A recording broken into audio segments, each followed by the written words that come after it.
السلام عليكم ورحمة الله، كيف الحال؟ أتمنى أن تكونوا بخير وعلى خير وبصحة جيدة. معكم الدكتورة مريم من قناة سول طبيبة مع مريم. في هذا الفيديو كما شاهدتم في العنوان سنجيب عن سؤال متتبعة تقول بأنها تعاني من آلام في منطقة الفخذ وتشعر أن عظام الفخذ وعظام الحوض كأنها مفككة. هل هذا الأمر خطير؟ هل ينذر بشيء ما؟ هل ينذر بولادة مبكرة لا قدر الله؟ هل هناك مشاكل قد تحدث بسبب هذا الألم؟ كيف يمكنها التخفيف منه بطريقة آمنة عليها وعلى الجنين؟ سنتعرف على الإجابة على هذا السؤال إن شاء الله في هذا الفيديو. فإن كان يهمكم الموضوع فابقوا معي إلى آخر الفيديو، وإن كانت هذه أول زيارة لكم للقناة لا تنسوا الاشتراك والضغط على زر الجرس ليصلكم كل جديد، ولا تنسوا الانضمام إلى صفحتي على الانستغرام للإجابة كذلك على أسئلة المتتبعات. سأقرأ عليكم سؤال المتتبعة الذي يقول أنها حامل في الشهر التاسع وتعاني من آلام شديدة في منطقة الفخذ كما ذكرت والحوض، وكأن الحوض مفكك خاصة عند الجلوس من وضعية الاستلقاء. فهل هناك طريقة آمنة لتخفيف هذا الألم؟ وهل صحيح أن كثرة التقلب أثناء النوم تضر بالجنين؟ وهل المنظفات الكيميائية وصبغة الشعر مضرة بالجنين في الشهر التاسع؟ سأجيب بشكل مفصل على هذه الأسئلة، لكن سنجيب على السؤال الرئيسي لهذا الفيديو وهو ألم الحوض وكأن عظام الفخذ مفككة.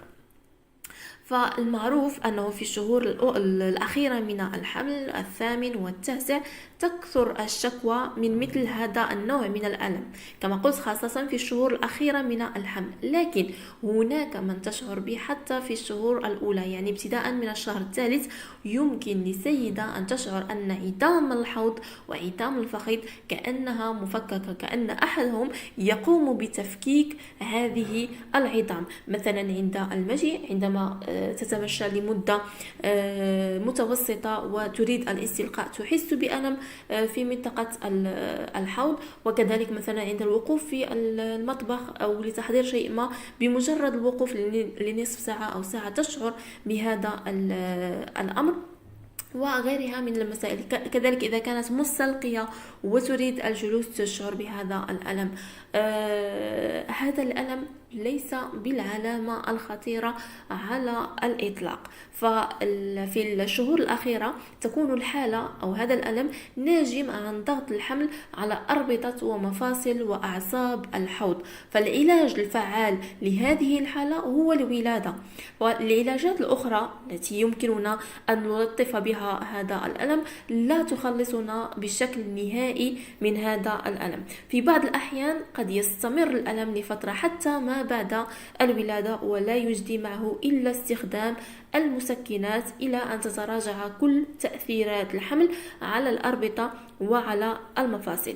ومثل هذا الألم قد يشمل منطقة محددة من الحوض والفخذين، أو قد يكون شاملا لكل المنطقة، وكذلك قد يترافق مع ألم في الظهر، وبالفعل يتميز بأنه يزداد عند تغيير وضعية الجسم. مثلا إذا كنت مستلقية وغيرت وضعك إلى الجلوس تشعرين بهذا الألم، إذا كنت واقفة وجلست تشعرين بهذا الألم، كذلك في الصباح بعد النوم عند الاستيقاظ تشعرين بهذا الألم، في المساء كذلك تشعرين بألم، بالخصوص إذا قمت بمجهود. يعني في الشهور الأولى كذلك ثقل الحمل يسبب هذا الألم، وكما قلت لا يشكل أي خطر.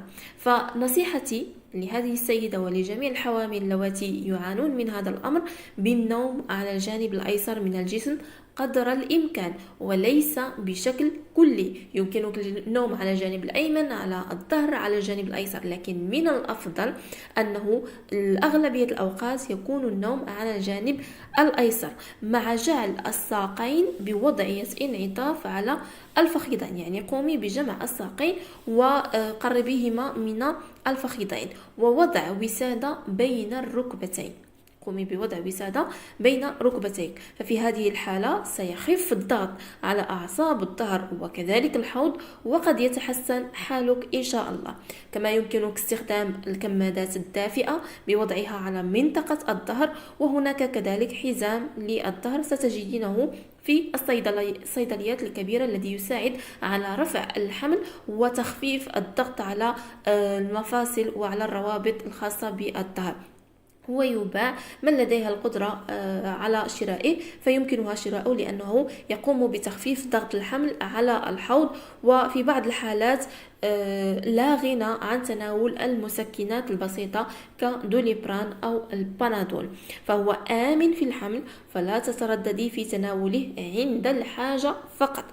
بالنسبة للسؤال الثاني وهو كثرة الحركة خلال النوم، فهي لا تؤثر على الجنين مطلقا، فالجنين محاط بكيس من السائل الأمنيوسي الذي يعمل على امتصاص أي صدمة أو ضغط ينتج عن حركة الأم، كما أن الجنين يتحرك باستمرار حتى لو كانت الأم نائمة. لذلك اطمئني من هذه الناحية.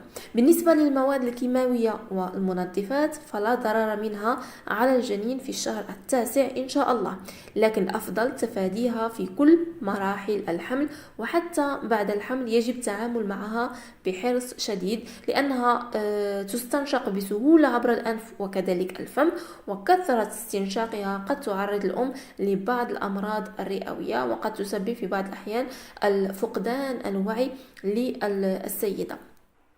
بالنسبة للسؤال الآخر وهو صبغات الشعر، فهي كذلك تعتبر آمنة في الشهر التاسع.